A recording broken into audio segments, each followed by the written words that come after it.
I'll be sad as my brain gets less capable. It's a surprisingly vulnerable admission, isn't it?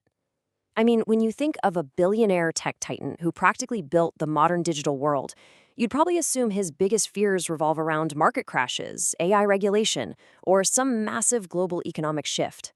But no, as he approaches 70, his biggest fear is simply losing the capacity to learn. Welcome to This Explainer. Today we're extracting some incredibly actionable insights from a really rare, wide-ranging interview with one of the world's most influential figures.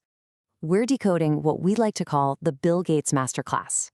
For This Explainer, we've taken the raw data from his recent conversations and distilled it all down into a clear, highly structured guide just for you.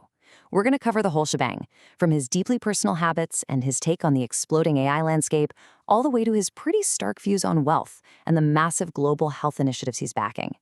So here is our roadmap for today. First up, we've got the mindset of a maniac. We'll see how his work ethic has completely transformed over the decades.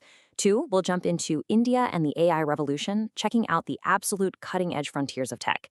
3 is the billionaire's duty, where we're going to totally redefine inheritance.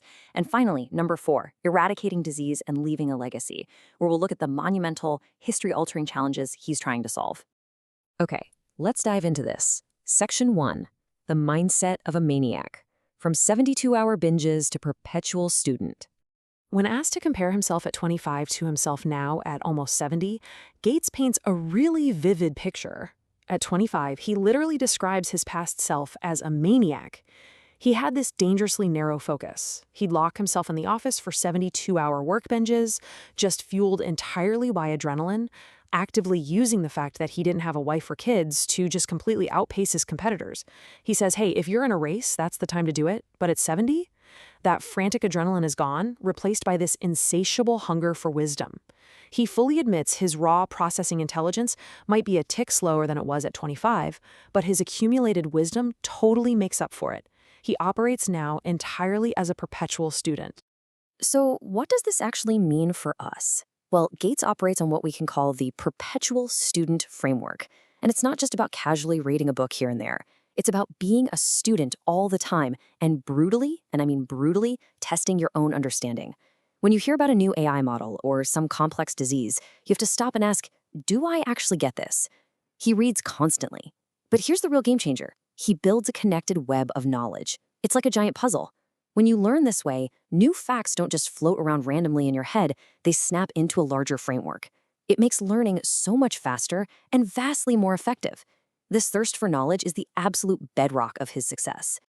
All right, moving to Section 2, India and the AI revolution, the new frontier of frugal innovation. Now, this quote is just staggering when you remember who's saying it. Gates says AI is today's equivalent of what I did when I was young. The possibilities are unlimited.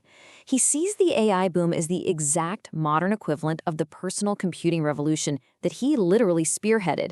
Think about it. Back in the day, people thought it was completely crazy to imagine a computer on every single desk. Today, we're standing on that exact same unlimited frontier with AI. But where is all this groundbreaking innovation actually happening? Gates points squarely at the innovation explosion happening in India right now.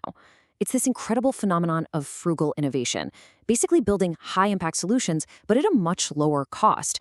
And we're not just talking about software apps here. We're talking about engineering better agricultural seeds that can survive climate change. We're talking advanced, incredibly cheap health diagnostics. He is super excited about using AI for mental health to act as a companion for people who simply can't access a human therapist. Plus, India's digital public infrastructure, like their Aadhaar identity and digital money systems, it's basically become the gold standard for the entire globe. Now, what's really interesting to see here is the massive shift in the global talent dynamic. Back in the early historical tech days, like the dawn of Microsoft, it was essentially a brain drain. Huge tech giants would scout the smartest Indian engineers and immediately bring them over to the US. But today, the modern tech era is totally flipped. India operates as a global talent capital in its own right. In fact, Gates points out that Indian infrastructure is so robust, his foundation is literally funding African nations to travel to India, learn from their open source software, and then take it back to deploy in Africa. It's become a completely self-sustaining global tech hub. Which brings us right back to you.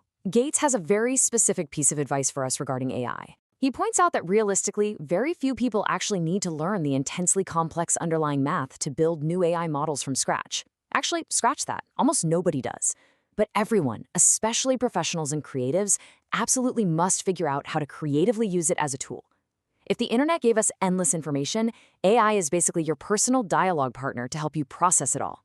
So the big question is, how are you actively bridging the gap between AI and your specific industry today? Let's move to Section 3, the billionaire's duty, redefining inheritance and wealth. So Gates operates heavily on this philosophy of non-dynastic wealth. If you haven't heard that term, it's the deliberate, conscious choice to give away the vast majority of your actual base capital to the absolute neediest instead of passing it all down to create some multi-generational family dynasty. Gates notes that while a lot of traditional, old money industries give away a slice of their yearly profits, the modern tech sector is aggressively leading the charge in giving away the core capital itself. And this brilliantly illustrates that exact philosophy. When it comes to his own children, Gates made the pretty stark decision to leave them with less than 1% of his total wealth. Just let that sink in. Why? Because he genuinely believes handing them billions wouldn't be doing them a favor.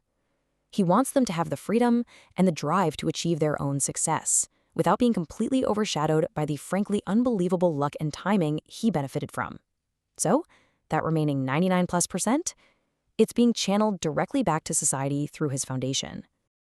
And that brings us to Section 4, eradicating disease and leaving legacy, the final frontiers of global health.